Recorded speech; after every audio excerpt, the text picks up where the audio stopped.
সেদিনটা মনে পড়ে। আমাদের প্রথম দেখা শান্তিনিকেতনের পাঠভবন।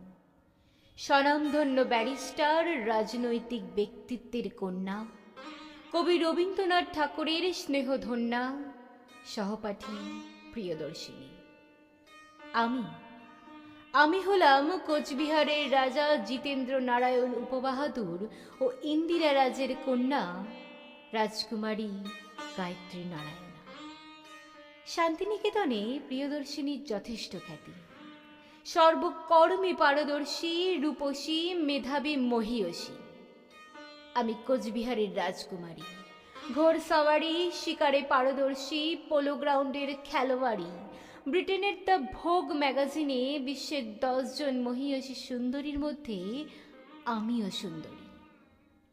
শুধুই সহপাঠী। আমি আর প্রিয়দর্শিনী কোনো দিনই বন্ধু হতে পারিনি।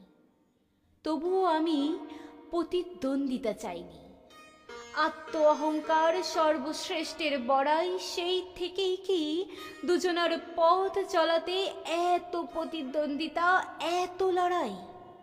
উচ্চশিক্ষার হাত ধরে প্রিয়দর্শিনী সুইজারল্যান্ড, আমি রাজকুমারী, রাজার দেশ ইংল্যান্ড।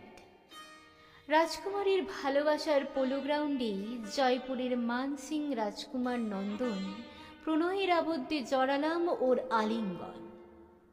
প্রিয়দর্শিনী তখন ফিরোজ গান্ধীর অর্ধাঙ্গিনী। দীর্ঘ 40 বছর পর মুখোমুখি দুই প্রতিদ্বন্দ্বী, আমি জয়পুরের রানী আর প্রিয়দর্শিনী। 1962 লোকসভা নির্বাচন, আবার প্রতিদ্বন্দ্বিতা।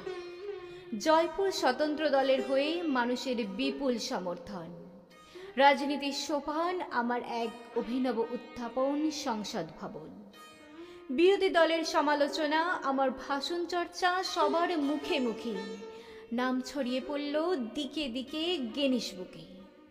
হয়ে উঠলাম প্রিয়দর্শিনীর অস্বস্তির কাঁচের পুতুল। অসহ্য আমার পরিচিতি, আমার জনপ্রিয়তা। তুমি ফিরে গেলে সেই পুরনো প্রতিদ্বন্দ্বিতা। বদলা নেওয়ার অভিসন্ধিতে বন্ধ করলে রাজন্য ভাতা। মিথ্যার আশ্রয়, বলপূর্বক অনুসন্ধান, রাজপ্রাসাদের বিপুল গুপ্তধন, ব্যক্তিগত সম্পদ অলঙ্করণ লুটে নিয়ে গেল তোমার সেনাবাহিনী। তবুও আমি প্রতিদ্বন্দ্বিতা চাইনি। এরপরেও থামল না বিরোধিতা। জারি করলে জরুরি ক্ষমতা, অঘোষিত সম্পত্তি, বিদেশি মুদ্রার কারবার, এই বিনা দোষে মিথ্যা মামলায় ফাঁসিয়ে আমার গ্রেফতার, সোজা নৃশংস জেল তিহার। জয়পুরের রানী, এখন আমি বন্দি কয়েদি। স্যাঁতস্যাঁতে দুর্গন্ধ, নোংরা কুঠুরি, দুপুর চওড়া পালঙ্কে শায়িত। 156 দিন পার হতে না হতেই আমি অসুস্থ। সফল তোমার দীর্ঘ দিনের ইচ্ছা। আমি মুক্তি চাই, মুক্তি করো আমার বন্দি দশা। তোমার কাছে আমার প্রথম নত হওয়া। আমি গায়ত্রী দেবী। আন্তর্জাতিক মহিলা দিবসের সমাপ্তি লগ্নে নিজ দেশের উন্নতিকরণে আমি লিখছি, আপনার এবং আপনার কার্যক্রমের সমর্থনে দি আশ্বাস। আমি রাজনীতি থেকে সন্ন্যাসিনী হতে চাই, এটাই আমার বিশ্বাস। স্বতন্ত্র পার্টি এমনিতেই বিলুপ্তির পথে। আমার অন্য কোনো দলের সদস্য হওয়ার নেই কোনো ইচ্ছা, নেই কোনো উদ্দেশ্য।